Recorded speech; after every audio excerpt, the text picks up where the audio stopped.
If you have ever wandered into an Apple store, it's easy to get lost amongst the latest computers and iPads and accessories. But our investigator Jeremy Hahola found something else going on inside the Apple store in Denver. It's a scheme targeting the homeless and the poor. And Jeremy recorded the whole thing on his iPhone.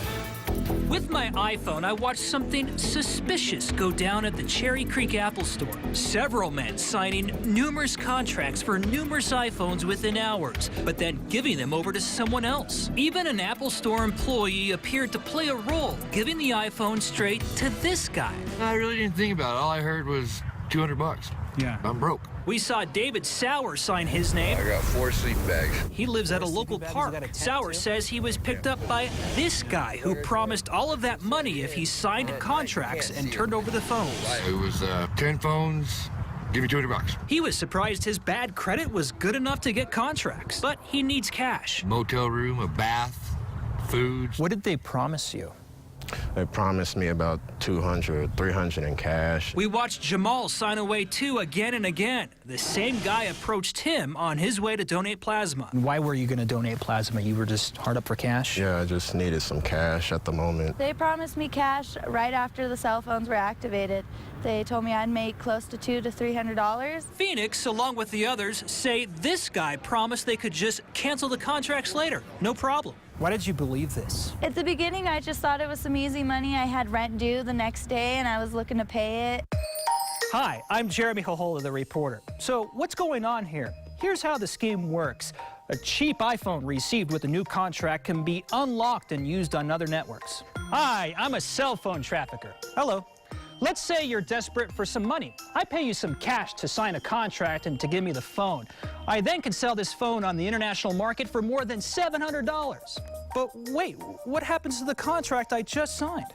Well, you're stuck with it, and if you can't pay, your credit gets ruined. See ya. That's not cool. Hi, I'm Jeremy Hahola. I'm a reporter with 9 News here in Denver. Can we talk to you about your operation here? No. No? What are you doing here? You don't want me talking to you? How much money are you making off of this operation, would you say? Hey. After that, Apple told us to leave. And mall security kicked us out while these guys were allowed to stay. Back here in the newsroom, I found out this guy is Benji Kermani of Beverly Hills. He owns a company that sells unlocked iPhones. It appears he's exploiting the poor to make money. Apple's gotta be angry about that, right? I'm going to be showing this video on the newscast showing this Apple Store employee that appears to be working with these men. You have no comment about that?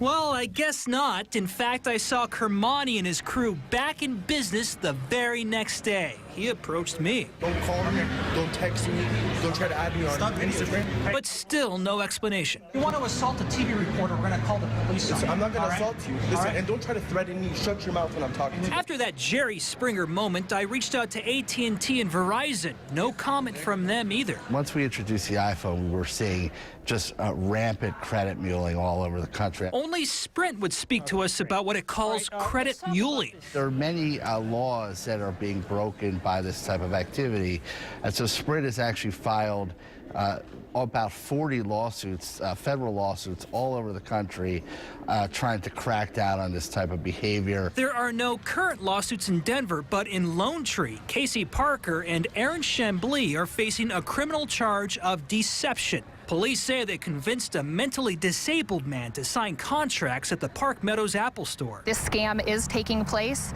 and we're not going to tolerate that kind of behavior here. Back at Cherry Creek, scenes like this, Kermani and Phoenix arguing over cash, became a nuisance. In the end, it wasn't Apple that put a stop to this, but the mall. One of the organizers actually returned, at which time we had to get the police involved.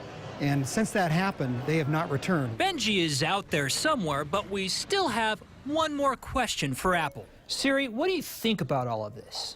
A fine question. Now can we get back to work? Yes, of course, Siri. I will still work on this story. If you were approached by these guys or got caught up in something like this, talk about it on Twitter with the #IScheme hashtag, or you can email me at jeremy@9news.com. I'll also be happy to answer your questions about tonight's report. In the end here, Kyle, though, this scheme really hurts people who are already in a financial hole. It just makes it harder for them to get out of it with all that debt and ruined credit. At first I was thinking, well, maybe Apple doesn't know that this is happening, but you're describing a situation where essentially the guy comes and sets up camp in the store for days at a time. And he brought loads of people into the mall for several days, standing outside of that Apple store, calling them in one by one. Apple knew this was going on. Who knows why they didn't put a stop to it? That's why we reached out to Apple, but we got that no comment. And it took Cherry Creek to say, get it out of here. Cherry Creek was the one that put the end to the scheme. Interesting. Jeremy, thank you.